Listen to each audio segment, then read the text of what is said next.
This is just from the end of the article then that we started with. Yeah.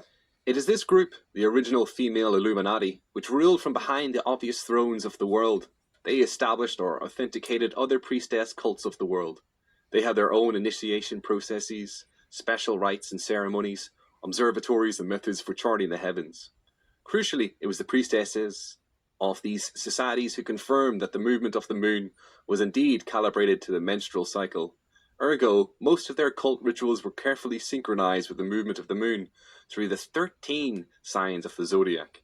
Etymologically, the terms means, omens, meaning, mental, month, and moon are all connected.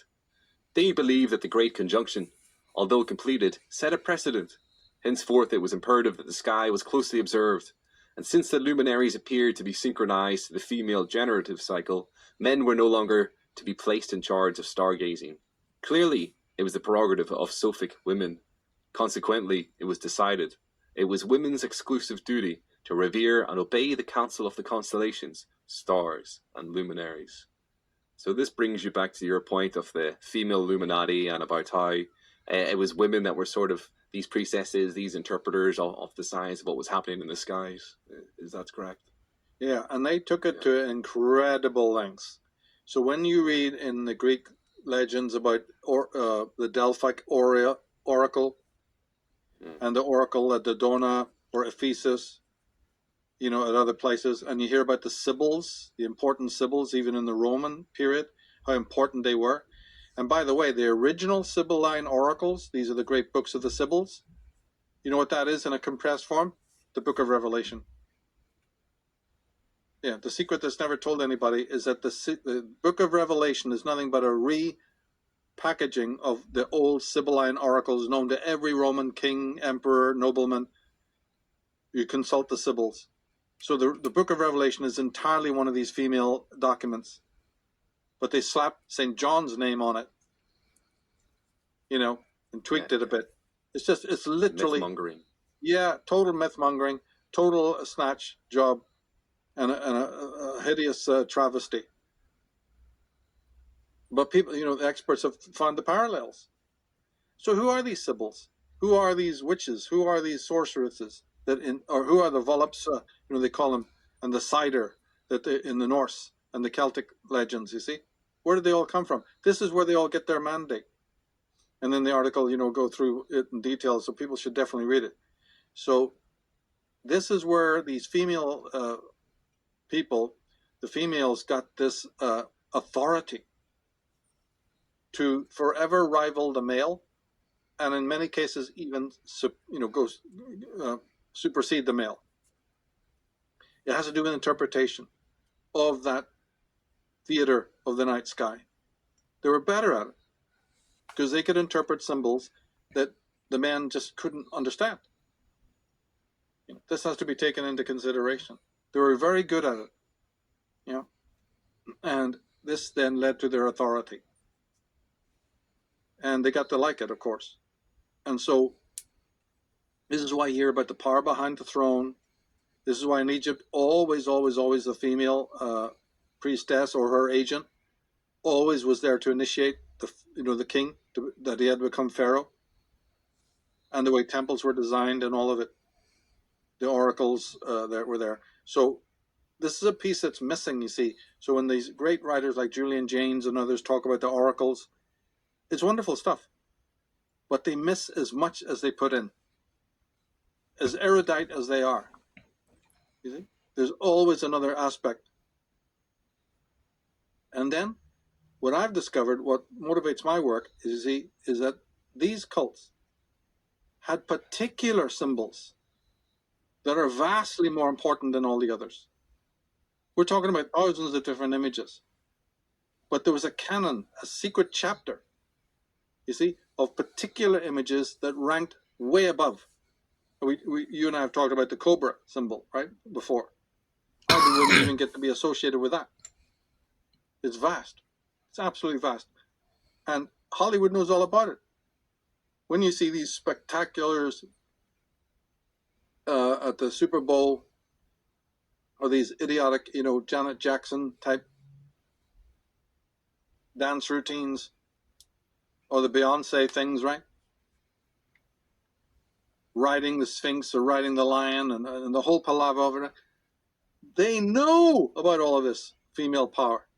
And according to them, and you see the all-seeing eye, you know, when the women, you see them holding their one eye closed, and all of this other symbolism is because they are aware of the fact that the woman is the keeper of all of this wisdom. You see? But also, as I keep pointing out, also able to misuse it. It's a language. It elevated them to the realm of not only priesthood, but to godhood. And even other priests started wearing female robes to indicate that they're a female Illuminati. Yeah, the female Illuminati are the guys you're seeing when you're looking at the fifth sect, when you're looking at those cardinals. Can you believe it? Yeah. Right. Symbolically, they have adopted, they may have superseded it or thought they did. Because the other, as you said earlier, they went underground, the other group, right? But even the group that's more visible to us in the form of these Jewish priests or these Catholic fucking priests, it doesn't matter. Their symbolism shows you that they are actually emulating, the female who had the greater power in antiquity. They're honoring that by their robes, by their whole female symbolism that's involved with it. Once you decode that, you're on your way. And I've written books to help people do exactly that. My Trees of Life is a double volume that walks you through the whole damn thing. Brilliant. But we haven't talked about the fact, because we've done it in other programs, that these women, like I said, go back to this thing about the pharmacopoeia, the herbalism, right? So looking at these stars and these patterns in the celestial, they would have these tutelary deities, the stars, that rose and set as they picked the herbs. But amongst the herbs they were picking were also the hallucinogenic ones, like the poppy and the opium, you see, and the Amanita muscaria and the psilocybin. So these things, these plants would have a greater power hallucinogenically when they're picked at the right moment where the goddess is seeing her heavenly goddess smiling on her. So you must pick this when the goddess approves, when Venus is rising, or when Venus is setting, or when Venus is in is conjunct the sun or the moon. You see how it works? Or when Venus is in a certain sign. There's a big difference when she's in Virgo or it's in Leo, and all the rest of the palaver that we can't get into. Or remember, as I said, they had 88 constellations. Well, the planets move in front of those constellations. So how are we meant to know? Wouldn't it be insignificant if Venus was crossing Sirius? Jesus, it would be, because Sirius is the star of Isis. You see? What about Spica? What about the Pleiades? So these women were absolutely fucking obsessed, and would know to go around and do the natural things that they were doing, or mixing the potions, only when the gods were in alignment with one another, and the goddess was in alignment. She's in the sky tonight, so I'm going to mix these two. I'm going to mix these 2-3 potions. Has to be done now. What we know about herbalism, is just a tiny fragment of the way it used to be done. And so when you imbibe those, hallucinogenics, don't you see how more powerful it would be, or at least even psychologically how they would feel? Yeah, with these collective visions and what have you. So in the beginning of this talk, when you asked about what is religion, this is it. Religion comes from hallucinogenic experiences that started with the women. So anything to do with the occult, anything to do with religion, starts with and ends with the woman. She is the alpha and the omega. And she atavistically knows this. And Hollywood knows it. You just sit down in front of your fucking Netflix, get out the popcorn, and you'll see ancient history in front of your eyes. But you don't know. Because they also have a sorcery that bypasses all this conscious circuitry. And it's not so much focused on men. It's focused on young girls. It's a language. Remember, the girl and the woman looked at the ancient IMAX theater during the time of the ancients. We've talked about the thunderbolts of the gods concept. They were the ones who looked up and found their destiny. When the girl is looking at this Netflix today, or the screen, or the concerts, what's the difference? She's being empowered today in exactly the same way. But what I believe in is a necrophilous way. But they're bringing back the old symbols. So you wanted to talk about secret societies. Let's get this nailed first.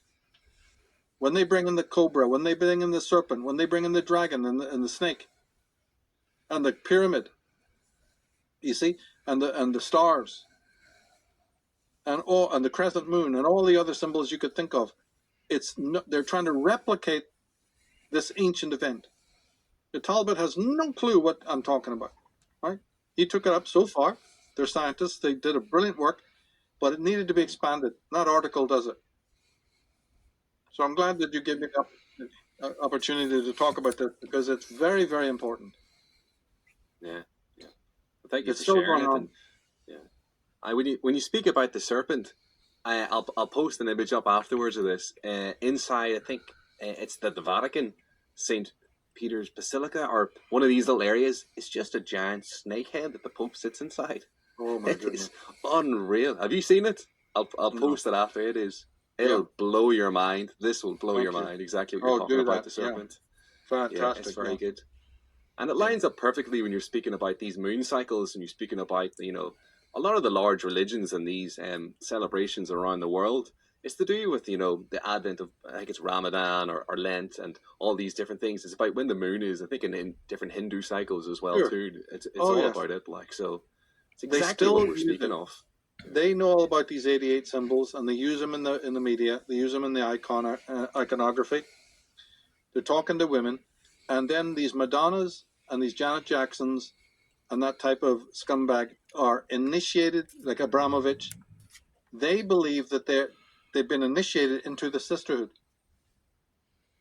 These videos are part of their own personal initiation. Some of them go crazy, like Britney Spears. They lose it, and others, yeah. Right? Oh yes, but what's actually happening is these are sort of high priestesses. Yeah, but they're serving the dark power. None of this is positive. Man and his hormones, he's just a noodle. He's useless. He can't fight this. He doesn't know hasn't the faintest idea. He's the victim of all of this. He's on